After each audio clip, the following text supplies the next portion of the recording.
श्री स्वामी समर्थ. स्वामी महाराज तुमच्या सर्व चांगल्या इच्छा पूर्ण करोत हीच स्वामींच्या चरणी प्रार्थना करून आजच्या या नवीन व्हिडिओमध्ये तुम्हा सर्वांचं स्वागत करते. 15 डिसेंबर रोजी आलेली आहे दत्त जयंती. दत्त जयंती निमित्ताने स्वामी महाराजांच्या दत्तगुरूंच्या सेवा कराव्यात अशी प्रत्येक स्वामी भक्ताची इच्छा असते. कारण या काळामध्ये आपण जर काही सेवा केल्या तर त्या खूपच प्रभावी ठरतात आणि त्या लवकर फलद्रूप होतात. या काळात दत्ततत्व 1000 पटीने कार्यरत असतं. त्यामुळे या कालावधीत केलेल्या सेवेचं आपल्याला 1000 पटीने फळ प्राप्त होतं. म्हणून तुमची कठीणातील कठीण इच्छा पूर्ण करण्यासाठी तुम्ही 5 डिसेंबर ते 15 डिसेंबर या 11 दिवसांमध्ये स्वामी महाराजांची दत्त महाराजांची सेवा करायची आहे. प्रत्येक स्वामी भक्ताची इच्छा असते की दत्त जयंती निमित्ताने आपण गुरुचरित्राचं पारायण करावं. गुरुचरित्राचं पारायण केलं तर आपल्याला आपल्या आयुष्यामध्ये कोणतीही समस्या उरणार नाही हेही सर्वांना माहीत असतं. परंतु नोकरी करून घर सांभाळताना सेवा करायला वेळ मिळत नाही. कधी घरात लहान बाळ असल्यामुळे सेवा करणं शक्य होत नाही, तर कधी घरात आजारी व्यक्ती असते. तसंच इतर अनेक अडचणी असतात, त्यामुळेही सेवा करणं शक्य होत नाही. इच्छा असूनही आपल्याला संपूर्ण गुरुचरित्राचं पारायण करणं शक्य होत नाही.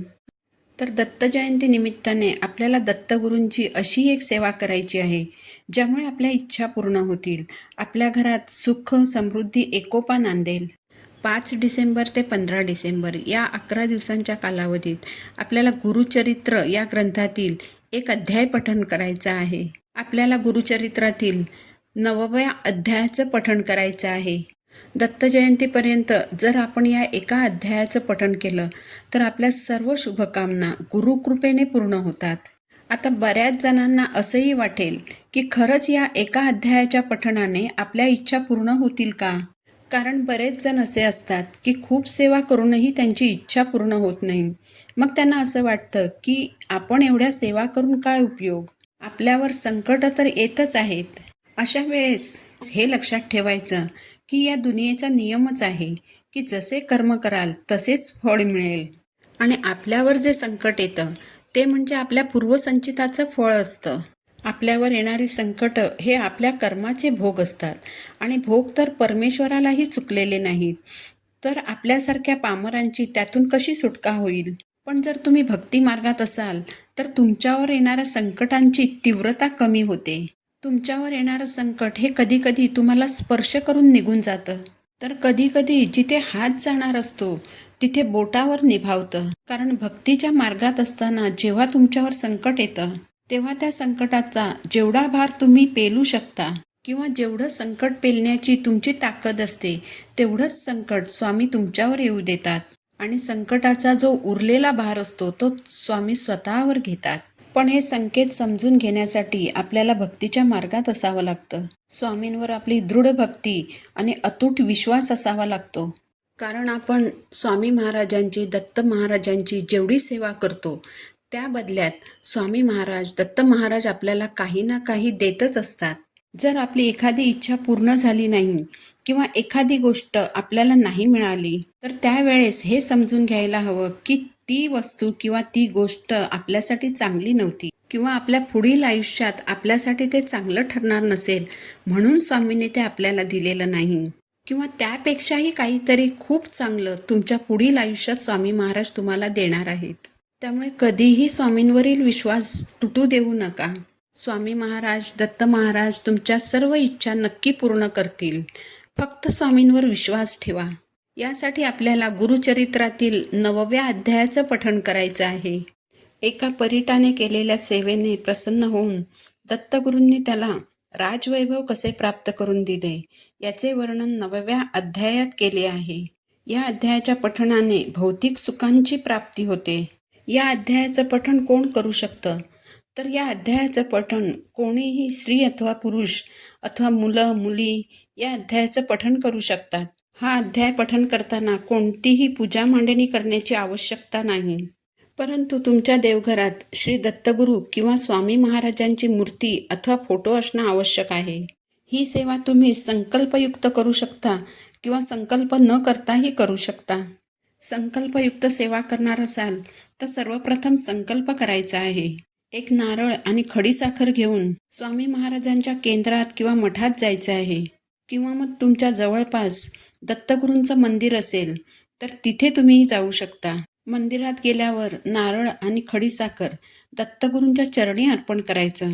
तुमची इच्छा सांगायची आणि माझ्याकडून सेवा पूर्ण करून घ्या अशी दत्तगुरूंना प्रार्थना करायची. ही सेवा देवघरासमोर श्री दत्तगुरू किंवा स्वामींसमोर बसून करायची आहे. जर संकल्पयुक्त सेवा करणार असाल तर सेवा करण्याच्या वेळेचं बंधन पाळायचं आहे. संकल्पयुक्त सेवा करताना सकाळी लवकर उठून नित्यकर्म करून देवपूजा करावी.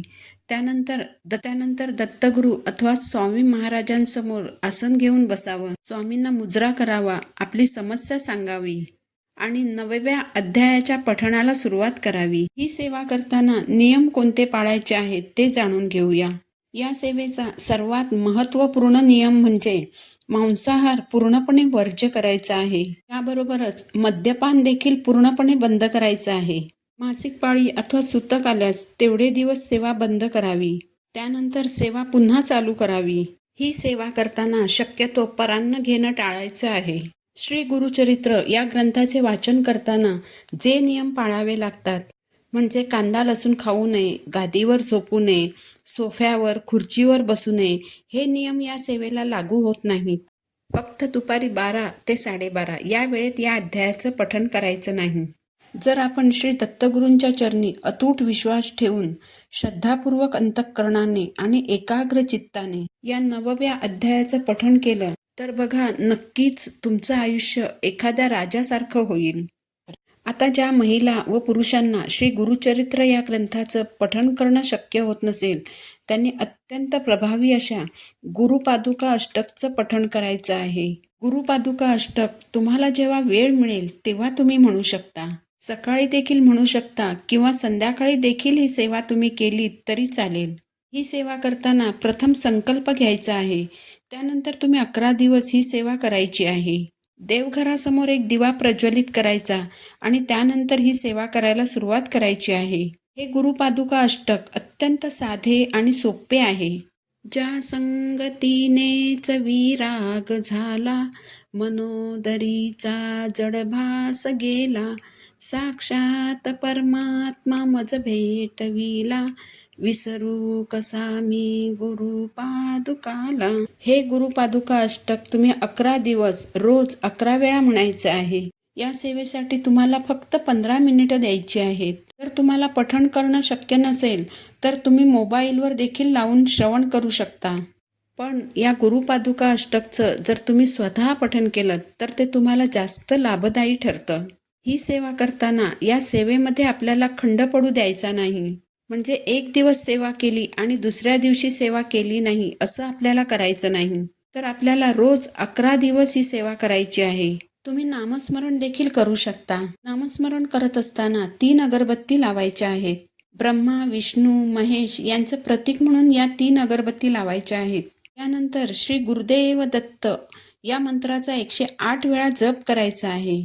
मंत्र जप झाल्यानंतर अगरबत्ती जर संपूर्ण संपली असेल तर त्याची उदी, राख, रक्षा किंवा अंगारा जे जमा झालं असेल ते एका डबीत साठवायचं.